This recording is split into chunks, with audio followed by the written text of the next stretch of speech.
YouTube, what up? Okay, so I watch a whole bunch of financial videos on YouTube, and I believe every single person who mentions a SBLOC, a securities backed line of credit, is being a slightly disingenuous. And I believe a lot of people who think home equity are also being disingenuous. So today I want to compare a SBLOC to a HELOC because these are both of the lines of credits that you can get from two of the most known assets that people know about, right? So I'm gonna do this real time, and I want to see what comes up on one of my favorite search engines, which I will not endorse. SBLOC versus a HELOC.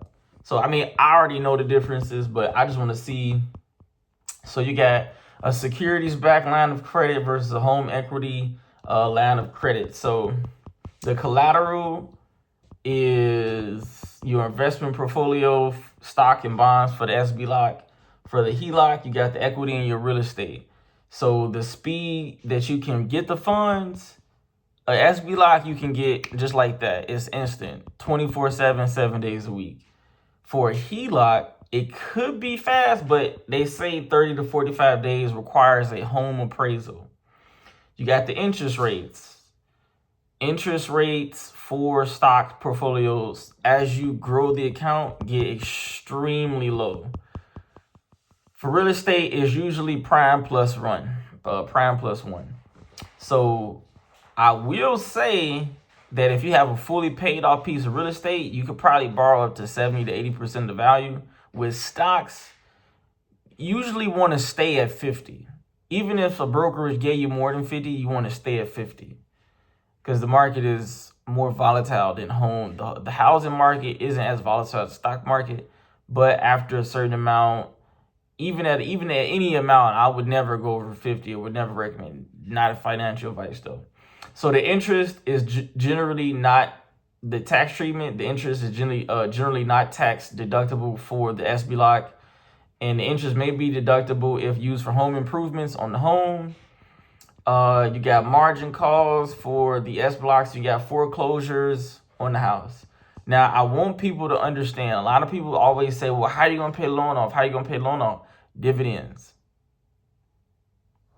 All the dividends will be doing is buying back the equity that you took out. That is the biggest thing that people are not saying, and they're being very disingenuous about it. You've essentially, a line of credit from an asset should be looked at as something you need to buy back fast over time. The biggest difference with that in real estate is with the HELOC, you're only paying back the equity, right? With the SBLOC, the dividends, and you are paying back the equity or buying back the equity. So also the draw period, the HELOC's initial period and the SBLOC are the same, where they're interest only. A HELOC will lock you in during the repayment phase, and you have to pay principal plus that interest. With the SBLOC, that never happens. You are locked in interest only payments. So you could essentially keep the loan open indefinitely, or I mean, you can keep the line of credit open indefinitely. So that's something that I think a lot of people aren't talking about. They're being disingenuous and not talking about that. They keep on mentioning margin calls and not understanding that, first off, you got to structure your portfolio very, very strategically, so that won't happen. But I don't know. I didn't search this up on YouTube so many times, a SBLOC versus a HELOC, and I've never heard someone talking about it. I think it's a lot of people with degrees, CPAs that's in this field, and people who've been using SBLOCs and margin loans, and some people talk about real estate and cash out refinances. A cash out refi is, I don't understand why you reopen a new mortgage on your home. I have no idea why somebody would do that. It makes no sense to me. But leveraging, now I'm not saying the HELOC isn't useful though. If if and when I do get into real estate, I will be like, I will be, acquiring using HELOCs. But for this video, which is going to be, I'm going to, make sure it's like SBLOC versus HELOC. I just think a lot of people, when they get, hey, what's the SBLOC? How does it work? First of all, you got to start thinking creatively. You're not thinking, if you can't understand how it works, you're not thinking creatively enough. Finance, the people who are the people who make it in finance for the most part are like creative. If you only look at things straightforward and you only look at them from the names that you can understand, then you're never going to be able to it's never going to make sense to you. A SBLOC is probably I can't think of another way to build wealth moving forward in America. It's something that the barrier to entry is $1. And you only need $2,000 to start activating, again, a margin. You only need $2,000 to do that. With the HELOC, if you just put 3.5% down, you can't activate none of your. You probably need to pay off on your home for 5 years, 10 years to be able to access your home equity line of credit, because you have to buy that equity back.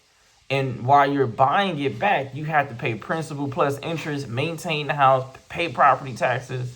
There's so much more to it. If the home isn't free and clear, a HELOC to me doesn't even really make sense.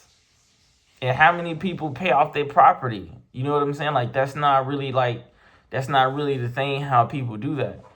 So, I dropped a lot of gems just now. Hopefully somebody can pick them up. Like, comment, subscribe.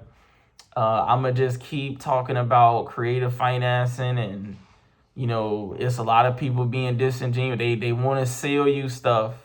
So they're telling you just enough to keep you confused, but keep coming back to try to make it make sense to you. Like I said, I just wanted to touch on that today, because a lot of people try to argue for real estate, and this is the only argument that I can see that would make sense for someone like me to use it. As far as I like lines of credit. So that's what we're going to talk about. I'm going to talk to y'all next